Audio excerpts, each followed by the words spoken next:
बिस्मिल्लाहिर्रहमानिर्रहीम। अस्सलाम वालेकुम। आपका दोस्त सलमान हैदर। दुआ है परवरदिगार से कि उसने आपको और आपके अहले खाना को अपनी हिफ्ज़ व अमान में रखा हुआ। जनरल फैज़ की गिरफ्तारी के हवाले से सोशल मीडिया पर बड़ी ज़बरदस्त खबरें चल रही हैं कि मुराद गए कई गिरफ्तार हो गए हैं। उसकी कुछ हकीकत है वो मैंने आपको आगाह कर दी है। उनके अलावा 1 दर्जन के करीब अफसरान हैं, उनसे मुतल्लिक भी कुछ अपडेट मैंने आपके साथ शेयर करनी। कौन है दरअसल इन्वेस्टिगेट कर रहा है और ये खबर फैलाने की दरअसल कौन कोशिश कर रहा है, उसकी कुछ है चीज़ें। मरियम बीबी ने डायरेक्ट हाजिर सर्विस जो सीजे हैं, चीफ जस्टिस, उनके खिलाफ कंपेन मुकम्मल तौर पर लॉन्च करके पम्फलेट्स वगैरह चला दिए। मरियम बीबी के दाएं और बाएं खड़े होने वाले लोगों ने कुछ किया, उसकी कुछ डिटेल्स हैं और इसके पीछे पसे पर्दा क्या चीज़ें चल रही हैं।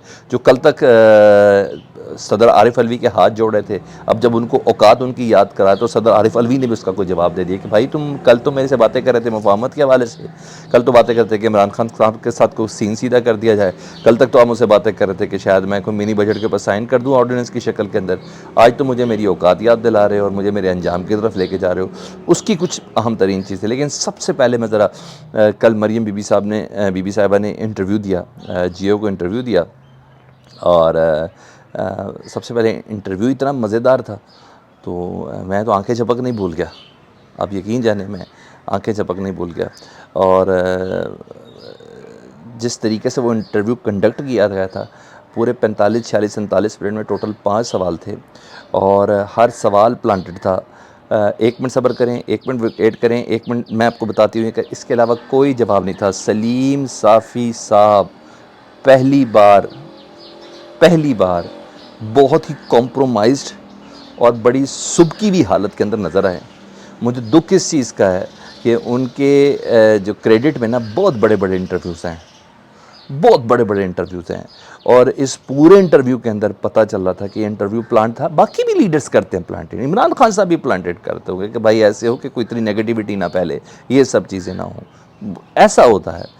मगर सलीम साफ़ी जैसे केड का ये बंदा, जिस हिसाब से ट्रोलिंग इस वक्त हो रही है पूरे सोशल मीडिया पर, फिर मैंने मुकम्मल तसल्ली के साथ देखा, नहीं, अगर ये इंटरव्यू वो ना ही करते तो ज़्यादा बेहतर था और उसको ऑन एयर ना करते तो उससे भी ज़्यादा बेहतर था। इतनी इंसल्ट किसी सहाफ़ी की, इतनी इंसल्ट। और वैसे भी मरियम बीबी के इंटरव्यू के भी मैं कुछ 2-3 चीज़ों पे 5 तो टोटल सवाल थे और कहीं जवाब नहीं था, कहीं भी जी किसी बात का उस तरह का जवाब नहीं था। वह 1 मिनट सब्र करें, मैं आपको बताती हूँ कुछ इसके अलावा कुछ नहीं। सलीम साफ़ी जैसा जरगा करने वाला बंदे ने, जो जरगे में इन्होंने अपनी क्रेडिबिलिटी जो ख़राब की है, वो कहते हैं ना कुछ चीज़ें ऐसी होती है कि वह शायद वो आपको कोई प्रॉब्लम ही कर दें तो ज़्यादा ऐसा लग रहा होता है। तो फिर ऐसे ही है, कुछ इनको प्रॉब्लम ऐसी लगी। मैं सलीम साफ़ी के क्रेडिट में एक नेगेटिव पॉइंट आया, कोई पॉजिटिव पॉइंट नहीं है। बहरहाल अवाम ये तवक्को कर रही थी कि मरियम बीबी ने अपने इंटरव्यू के अंदर कंडेम्प्ट करेंगी, उसी तरह का रिएक्शन देगी जो वो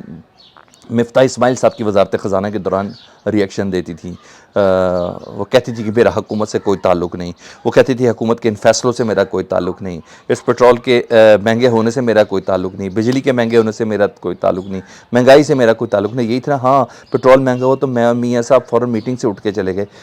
ये एक्सपेक्ट कर रही थी अवाम कि मरियम बीबी ने पहला का एक्सक्लूसिव इंटरव्यू दे ही दिया, प्लांट करके भी दे दिया, सवाल भी लिख के दे दिया, हर चीज़ होगी कि उसके अलावा बात करनी, शायद कोई ऐसी लाताल्लुकी का इजहार करें, अवाम के साथ खड़ी हूँ कि मैं अवाम के साथ खड़ी हूँ। तो इस मौके पर ज़ाहिर चीफ ऑर्गेनाइज़र के तौर पर पार्टी को रीलॉन्च तो वही कर रही हैं, मगर नहीं सर, आगे डार साहब थे, रिश्तेदार साहब थे, डांट भी पड़ सकती थी, अंकल भी हैं और पापा से भी डांट पड़ सकती, तो ऐसा उन्होंने कुछ भी नहीं कहा।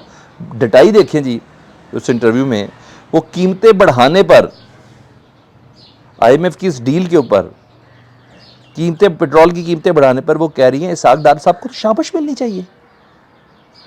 अब ये देखिए, और बंदा ये कहता है यार ये अवाम को पागल बना रहे हैं, इन हालात में अवाम इनको सपोर्ट करेंगे, ये वक्त के वजीर ख़जाना को शाबाश दे रहे हैं हुकूमत कीमतें बढ़ाने में। वो थोड़ा बहुत तो कर लो है यार, अभी तुमने मिफ्ता इस्माइल को कितना लताड़ा है जब उसको निकाला है, किन ग्राउंड पर लड़ा है, थोड़ा बहुत तो कर लो, थोड़ा बहुत तो कर लो। बंदा कहता है हाँ मुस्तकबिल में हम ये सारी चीज़ें कम कर देंगे, ऐसी कोई बात ही नहीं की उन्होंने। पूरी पार्टी जब पूछा कि सुकड़ के एक तरफ आ गई तो बंदा ये कहता है ना कि यार अब देखे मैं आ गई हूँ, देखे कैसे करते हूँ। नहीं नहीं नहीं, उन्हें कहा पीपल्स पार्टी ना हो तो क्या करेंगे, ANP ना हो तो क्या करेंगे, MQM ना हो तो क्या करेंगे। कोई विजन नहीं था पूरे इंटरव्यू में। आप यकीन जाने कि बंदा कहता है कि यार हाँ को बड़ा ही तगड़ा लीडर ने कोई इंटरव्यू दे दिया। मगर मैं अभी भी सलीम साफ़ी साहब को कहूँगा, यार खुदा का वास्ता आज आपका पार्ट 2 आना है, वो भी हम देख लेते हैं, शायद कुछ बेहतरी हो गई हो। लेकिन बहरहाल मैंने कहा मैं आपको ज़रूर बता दूँ। एहतसाब का सवाल उनसे किया गया ना, तो मरीम बीबी कहती है जी सारी पार्टियाँ मानती है कि मरीम जी बोले तो उनको नहीं पता चलता मैं क्या बोल रही हूँ। हाँ जी, वो फिर अपनी लय के अंदर बैठ जाती है। उन्होंने कहा जी माजी में ऐसा तो था एहतसाब के वक्त लोग मुल्क से फ़रार हो जाते थे। भाई भागा कौन है इधर एहतसाब के वक्त? मियाँ साहब कहाँ हैं इस वक्त? ये सलमान शहबाज वगैरह अपनी हुकूमत में आए हैं वापस, इससे पहले भागे हुए थे। हुसैन सलमान मफरूर हैं, भागे हुए हैं, अभी तक अपनी हुकूमत में भी वापस नहीं आए। हसन और हुसैन क्या हो गया? आप अपनी हुकूमत में केस ख़त्म करवा के वापस गई हैं। इसहाक डार साहब अपनी हुकूमत आई तो गए, मफरूर तो वो थे। इमरान खान गया अभी तक कई बार? और मुझे बता दें दुबई तक भी गया है कई बार।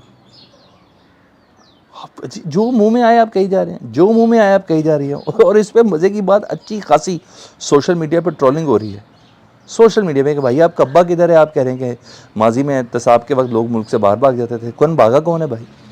अच्छा बहरहाल ये सब चीज़ थी। उधर सदर मुमलिकत आरिफ अलवी साहब ने भी ना सख्त स्टांस लिया हुआ है इलेक्शन की तारीख देने के हवाले से, पंजाब और KPK के हवाले से। कल उन्होंने 20 फरवरी को इजलास तो काम बुलाया हुआ, और उस इजलास से पहले जो ज़ख़म चाटे जा रहे हैं मुस्लिम लीग नून की तरफ से, ख्वाजा आसिफ तमताई ने कह दिया कि सदर आरिफ अलवी को अपनी औकात में रहना चाहिए। यार सदर मुमलिकत से आप बदतमीज़ी कर रहे हैं ऐसे, जो आपके मुंह में आए पक दें। राना सनाउल्लाह साहब ने भी कल इतनी धमकियाँ दी। दीगर पूरी मुस्लिम लीग नून की क़यादत जो मिनिस्टर्स हैं वो सदर आरिफ अलवी को लताड़ने की कोशिश, उनको औकातियात कराने की कोशिश कर रहे हैं। हाँ, जब इसहाक डार साहब से मिन्नतें करानी तो इसहाक डार साहब को आरिफ अलवी साहब के पास भेज देते हैं। उस टाइम आपकी औकात क्या होती है अगर औकात ही खेलना है? कोई जुमले हैं, कोई गुफ्तगू करने वाली। आगे सुने जी, सदर ने कल इंटरव्यू भी देकर ना अपनी पोजीशन भी क्लियर कर दी। उन्होंने कहा इलेक्शन की तारीख देने की बजाय ये लोग मामला एक दूसरे पर डालने की कोशिश कर रहे हैं। वही Kalimullah Salimullah election commission, governor को, गवर्नर इलेक्शन कमीशन को ये डालने की कोशिश कर रहे हैं। उन्होंने कहा नहीं, मैंने जो ख़त लिखा है उस पर कायम हूँ, और जो जिसकी बिना पर मैंने 20 तारीख को खत बुलाया है। उन्होंने कहा इलेक्शन ना कराने के लिए मुख्तलिफ हीले बहाने इस्तेमाल किए जा रहे हैं। सदर मुमलिकत कह रहे हैं कि मैंने कानून आइन और बींगा वो कहते हैं ना पाक फ़ौज के सरबराह कमांडर इन चीफ कैसे, मैंने सारी चीज़ें देख ली हैं, पढ़ भी ली हैं। मामला एक दूसरे पर डालने से मामला ख़त्म नहीं होगा। आइन में सुराख तलाश करने की कोशिश ना करें। और मैं आपको एक चीज़ बता दूं, उन्होंने कहा आइन की पासदारी करनी चाहिए, आइन को सामने रखना चाहिए, इसको तातुल का शिकार नहीं करना चाहिए, ये सदर कह रहे हैं।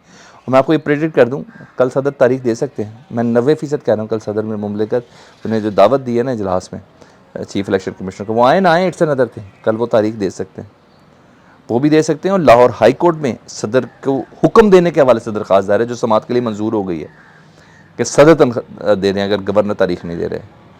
तो बड़ा ज़बरदस्त किस्म का ये संडे तो गर्मा गर्म है ही, लेकिन इनको मंडे बड़ा ज़बरदस्त किस्म का हैपनिंग वाला मिलने जा रहा है। ठीक है जी। और इसके अलावा एक और बड़ी ज़बरदस्त चीज़ थी, फिर मैं जनरल फैज़ की गिरफ्तारी से मुतल्लिक आपको बता देता हूँ जी। अच्छा, नून लीग साकिब निसार साहब, खोसा साहब, इन सब के ऊपर तो तनकीद कर रही है ना, समझ में आ रही है, रिटायर हो चुके हैं, उनके खिलाफ कंपेन, मिलीशियस कंपेनें चल रही हैं, ये सब हो रहा है। मगर हाजिर सर्विस जज हैं जी CJ उमरता बंदियाल साहब, और फिर दूसरे मज़ाहिर अली अकबर साहब, उनके ख़िलाफ़ कंपेन में बड़ी शिद्दत इख्तियार हो गई है, बहुत शिद्दत हो गई है। और आतिफ़ रऊफ़ साहब हैं, सोशल मीडिया के कहलाते हैं कि नून लीग के हेड हैं, मरियम बीबी के दाएं बाएं होते हैं आतिफ़ रऊफ़ साहब। उन्होंने बाकायदा बैनरिंग शुरू कर दी है सोशल मीडिया पर। उन्होंने कहा पाकिस्तान दुश्मन 5 किरदार, उनमें उमरता बंदियाल की तस्वीर जोड़ी उन्होंने, ठीक है, मज़ाहिर अली नकवी साहब को उसमें जोड़ा है, 5 पाकिस्तान दुश्मन किरदार का है, ठीक है, हाजिर सर्विस चीज़ें। ये तो कल देखिएगा जो सुप्रीम कोर्ट जो फैसला करती है इन लोगों के ऊपर। अच्छा, लेकिन कौन करेगा इनके खिलाफ एक्शन? FIA ने करना है, तो FIA तो राना सनाउल्लाह साहब के अंडर है, तो राना सनाउल्लाह साहब एक्शन लेंगे उन लोगों के ऊपर। मैं ज़रा वो अल्फाज जो रोज़ रात को 9 बजे के बाद माफ़िया मांगने के लिए आते थे ना, जिनको PTI के मेंबर कहा जाता था, जिनको PTI का सपोर्टर कहा जाता था, जो रोज़ रात को आके माफ़िया मांगते थे, जी माफ़ी मांगता हूँ, मैं ये करता हूँ, मैं वो करता हूँ। इनसे कौन माफ़िया मंगवाएगा सर? ये इम्तिहान है इदारों का भी।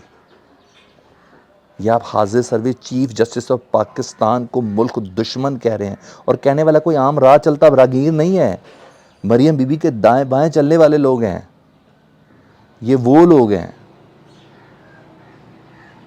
ठीक है बॉस, ये वो लोग हैं।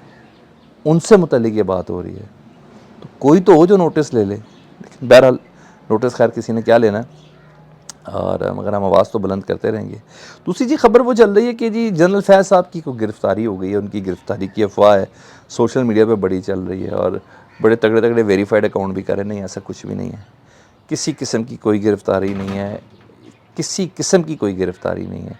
हाँ, नदीम मलिक साहब ने अपने प्रोग्राम में खबर दी थी कि कुछ अफसरान हैं जो जनरल बाजवा साहब और जनरल फैज़ साहब के बहुत करीब थे, उनसे किसी किस्म की कोई फ़ौज का स्पेशल इन्वेस्टिगेशन यूनिट है जो तहकीकात कर रहा है कि वो कहीं किसी राब्ते वाब्ते में इमरान खान से बाद में भी या रहे हैं या नहीं रहे हैं।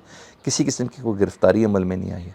तो आपने इस तरह की किसी खबर के ऊपर भी ना आपने ध्यान नहीं देना है, किसी किस्म की कोई गिरफ़्तारी। हाँ, स्पेशल इन्वेस्टिगेशन यूनिट वो करते रहते हैं, इससे पहले भी कई इंक्वायरी हो रही है, वो तमाम करते रहते हैं। और आखिर में बताऊँ, इमरान खान साहब का जी कल लाहौर हाई कोर्ट ने उनको पेश होने का हुक्म भी दिया हुआ है, और उसकी स्ट्रेटजी ये है कि वो अपनी दरख्वास्ती वापस ले रहे हैं, और इस्लामाबाद हाई कोर्ट में कल सुबह ही सुबह राहदारी ज़मानत की दरख्वास्त दायर हो जाएगी, क्योंकि इस्लामाबाद हाई कोर्ट को भी ना इतना बज़िद नहीं है कि इमरान खान पेश हो, इमरान खान पेश हो, तो वो ज़रा दे देगी। तो इतलात मेरे पास ये हैं कि इमरान खान लाहौर हाई कोर्ट ने जो बुलाया हुआ राहदारी ज़मानत के लिए, वहाँ से ज़मानत कैंसिल करवा के इस्लामाबाद हाई कोर्ट के अंदर दरख्वास्त दी जाएगी राहदारी ज़मानत की। तो ये अपडेट सी फीडबैक से मतलब ज़रूर आगा कीजिएगा। अपना बहुत ख्याल रखें। अल्लाहुम्मा सल्ली अला मुहम्मद व आले मुहम्मद।